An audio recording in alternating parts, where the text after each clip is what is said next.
Soybean मिल maker किंवा सोया बड़ी रे आज चलतु गोटे कम समय रे टेस्टी तरकारी तैयारी करबा सी भी बिना पियाज रसुण रे एबे श्रावण मास पई बहुत जण बिना पियाज रसुण रे घरे रोषेई करथुबे जदि कम समय भितर बिना पियाज रसुण रे टेस्टी तरकारी कौन बनइबे बोली भाबुचंती ना ताले ए सोयाबीन रो रेसिपी को ट्राई करंतु भात रुटी पूरी परोटा सबुथिरे खाइबा पई बहुत बढ़िया लागिबो।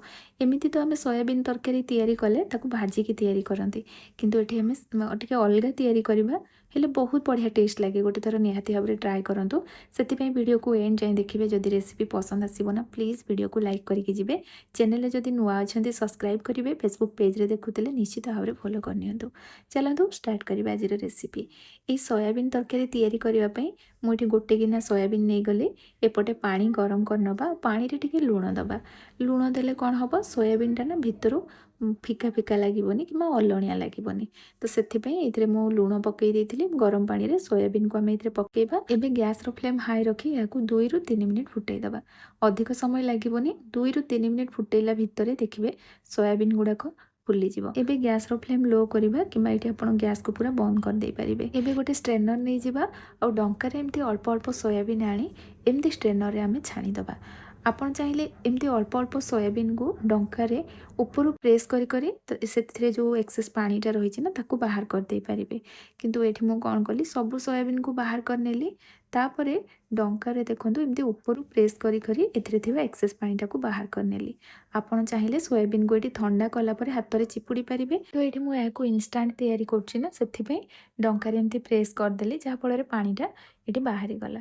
तो ये सोयाबीन पूरा रेडी हो जाइए यहाँ एक्सेस चिपुड़ी की पूरा ड्राए करेंगे हल्का ये मॉइस्चर रहा दरकार। ये देखो हल्का टी पानी रही बस यही टाइप रहा आम रखा। एबे सोयाबीन को आम साइड रे रखा और या गोटे मसला तैयारी करवा। मसला मुझे 7-8टा पाखापाखि काजू को बतुरे देती और एबे इधर आम 1 इंच अदा देदेबा छोट छोट पीस काटिकी यहाँ फाइन पेस्ट करके नहीं आसवा। और ये मसला रे ना आम दही ऐड करवा। दही गोटे छोट गिनारे मु हाफ गिना पाखापाखि नहीं कि 5 टेबुल स्पून पाखापाखि हो जी दही नहीं। एबे आमे कौन करवा ये दही को ऐड करी पल्स मोड रे यहाँ ग्राइंडिंग करेंगे कि 1 ରୁ 2 सेकेंड ही ग्राइंडिंग करेंगे दहीटा पूरा पेस्ट हो। ये देखो मसलाटा पूरा रेडी हो गला।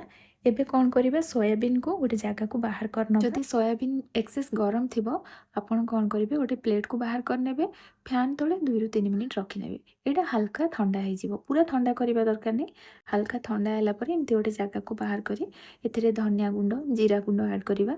एमती तो आम सोयाबीन को भाजिकी तैयारी करती ना ये आम भाजी ना डायरेक्ट ताकू तैयारी करछंती। एमिति तैयारी कले भी सोयाबीन खाइबा पे बहुत बढ़िया टेस्ट लगे जदि केबे बनै नाहंती निहाती भाव ट्राए करेंगे। तो ये जीरा गुंड धनिया गुंड देलापर नो अनियन नो गार्लिक जो करी पाउडरटा आसे ना मुझे 1 चामच पाखापाखि पकई भल फ्लेवर आसो। ता सहित लंका गुंड पकेबा स्वाद अनुसार लुण हलदी गुंड देदेली कसूरी मेथी ये पकेबा। तो मुझे 1 चामच पाखापाखि ये कसूरी मेथी पकेली। टमाटो कैप्सिकम को मु काटिकी रखी ये गोटे मीडियम साइज टमाटो को छोट छोट पीस रे काटिकी पकेबा। ता सहित कैप्सिकम को ये छोट छोट पीस रे काटिकी आमे पकेबा। कंचा लंका मुझे बड़ बड़ पीस रे काटिकी पकई घरे जदि छोट पिला नथिबे पूरा चुन चुन करी काटिकी पकेबे कंचा लंकार फ्लेवरटा बहुत बढ़िया आसीबो। एबे आमे दही काजू और तार जो पेस्टा रखी ताकू ऐड करवा और ग्राइंडर जार अल्प टिके पानी देकी मुझे ऐड करी। एबे सबू जिनस को हाथ में आमे भल भाव में मिक्स करवा। आपण मैंने भावेनि जे सोयाबीन को भाजी ना तो केमती कौन टेस्ट लगे बोली बनातु देखिए ये बहुत बढ़िया लगे। सब तो सोयाबीन को भाजिकी ही आप तरकारीटा बनाऊे ये आम एमती तैयारी करछंती। तो ये सबू जिनस को गोलैला ना आपण किसी समय रेस्ट भी रखिपारे मेरिनेट करके किंतु मुझे रखी नी जस्ट 5 मिनिट पाखापाखि रखिला मुझे तरकारीटा तैयारी करी।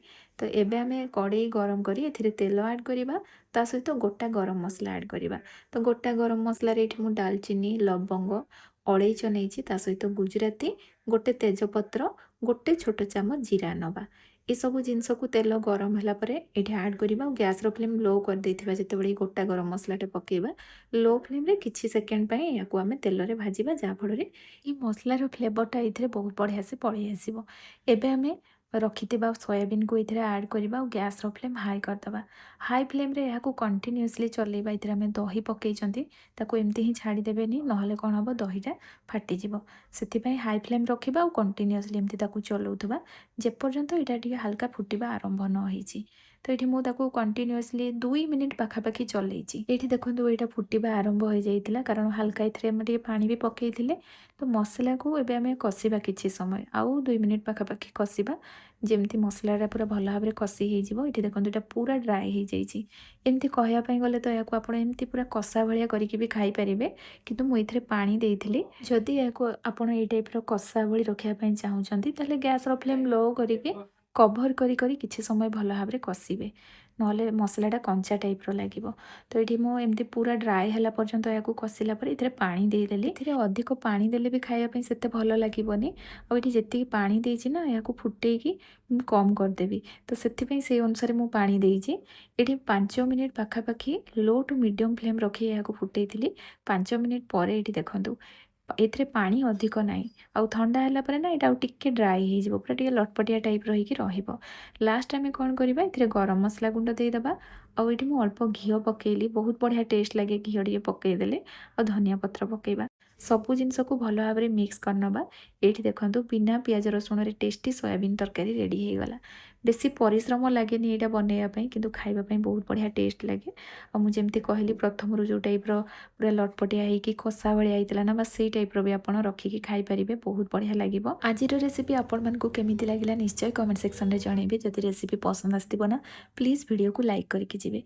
पुणी आसबि नुआ रेसिपी नहीं, से पर्यंत रहुछि। धन्यवाद।